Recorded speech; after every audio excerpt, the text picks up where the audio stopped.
What is going on, IF Warriors? So today we're going to talk about a interesting study which actually shows that spot reduction may be possible, and not just any old spot reduction, like not your upper body versus your lower body, actual belly fat spot reduction. Now, on this channel, we've been saying for a long time that spot reduction is not possible because of the multitude of studies out there, as well as one study that did show it to some degree.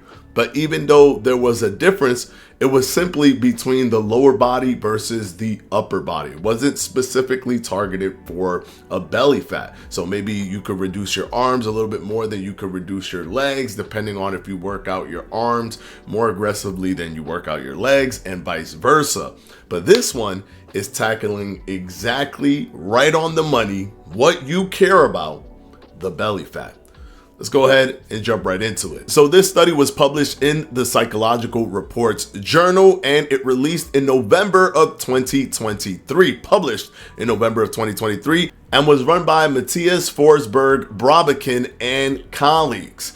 And the title of this study is Abdominal Aerobic Endurance Exercise Reveals Spot Reduction Exists, a randomized control trial. Now, this is super important because randomized control trials is the best way to do it. You don't want to just do a thing without a control group, because you want to see within the limitations of the methodology of that study, meaning the things that they're allowed to do and they're not allowed to do, in comparison to someone else who has the similar ability to do those things or has a similar methodology, other than obviously what's being intervened, which is the intervention. For the intervention group, is there a difference that is seen? This helps us see that maybe spot reduction is possible.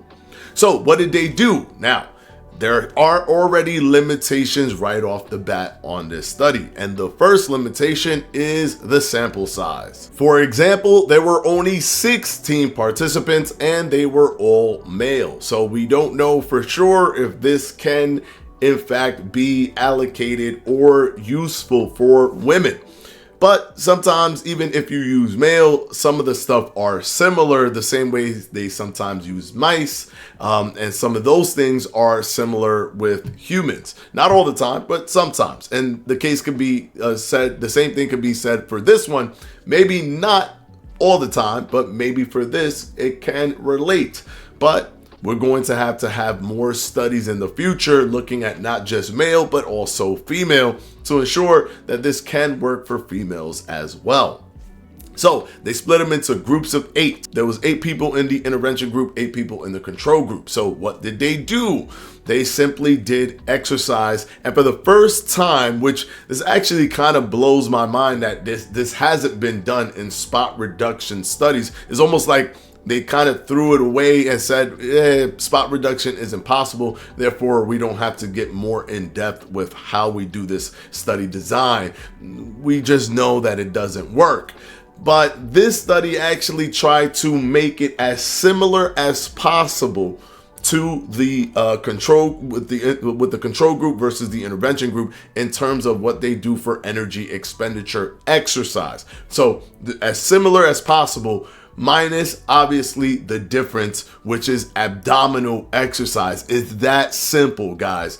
They didn't do anything crazy. They did crunches and sit-ups and things of that nature, that where you're focusing on your core, but they also did, exercise as well. They ran on a treadmill.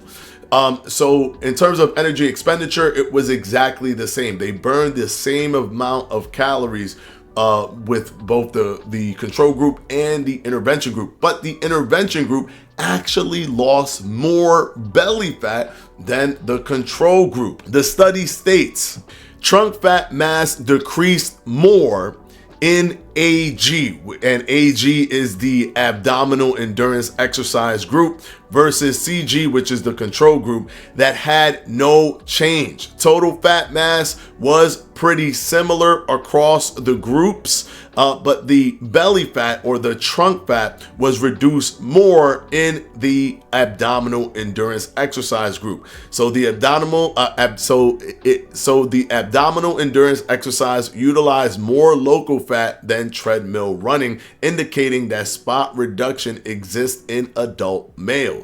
Okay, now, is this the smoking gun that spot reduction is possible? No, absolutely not, because we need more studies. Obviously, the sample size was really small, and there are some factors that you have to take into account, right? Like resistance training helps you lose weight, but it also helps you maintain a higher a higher basal metabolic rate, or a higher metabolic rate if you're building muscle. How much did they allow the other groups to still work on muscle building, even though it's not abdominal muscle building? Did they do other things to create a muscle, to allow for muscle retention or for muscle growth, for muscle hypertrophy? Since one group is building abdominal muscles or strengthening abdominal muscles or retaining abdominal muscles, whatever they're doing, they're increasing muscle building, they're increasing overall muscle mass in their body over the control group. That's for sure, if the control group doesn't do something else. So this could just be the differences that we see between applying strength training and not applying strength training, and only focusing on the calories in versus calories out, or the calories out, the energy expenditure of overall, which is not necessarily focused on the long-term aspects of weight loss that comes from muscle building versus just doing cardio, right? So we've explained that in this channel many times regarding weight loss, that muscle building or resistance training helps you lose weight in different ways than just doing cardio. Cardio is good for right then, that moment, and also the epoch effect after. Sometimes takes up to 36 hours for your body to recover from that workout. So therefore, you start to burn calories as you're trying to get your body back to rest.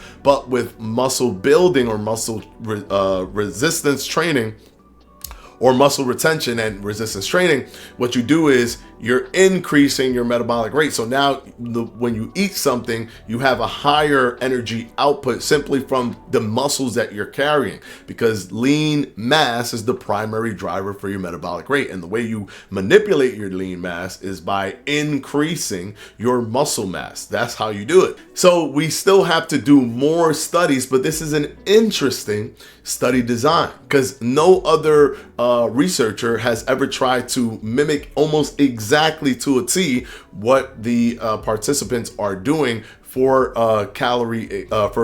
energy expenditure, for calorie burn. They did, and only had the one difference, which is abdominal exercise training.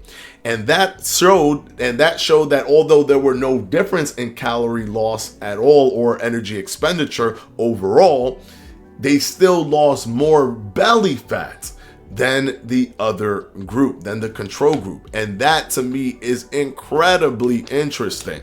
I didn't see anybody talking about this study, but of course we are not here to say I told you so or I'm right. There's no type of spot reduction, because we've said that here on this channel all the time. Spot reduction doesn't exist. You can't do spot reduction, but it's based on studies. If studies start to come out where they're tailoring the study design more and more to show that spot reduction can be possible, and then we're seeing results and they're larger sample size, and there's a mixture of men and women and people that are overweight, people that are athletically built. If we start to see all these different amalgamations of all the different groups coming together, and yet we're still seeing a consistency in spot reduction, then there's going to be a good conversation there where you can say, well, maybe if you actually work out the muscles around the stomach region, that there may be a possibility to spot reduce, to do spot belly fat reduction and target